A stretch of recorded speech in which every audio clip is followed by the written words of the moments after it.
23 февралдын келип чыгышы. 22 февраль 1918 жыл. Кокон автономиясы жок кылынган күн. Кызылдар армян улутчулдары дашнактар менен биргеликте Коконду курал менен басып алып, массалык кыргын уюштурушкан.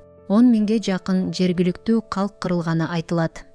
Бул окуя аймактагы улуттук боштондук күрөшкө басмачылык кыймылынын башталышына алып келген.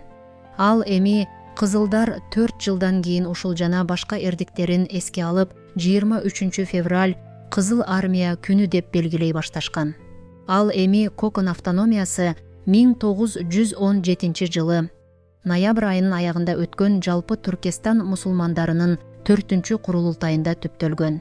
Курултай Түркстан элдик советин түзүү жөнүндө чечим кабыл алып, автономия өкмөтү түзүлгөн. Орусиянын курамындагы автономия болууну пландашат. Бирок ага карабай жок кылынган.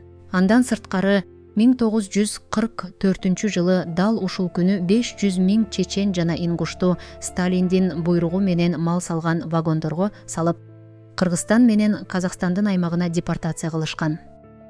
Аябай көп киши жолдон абыт болгон.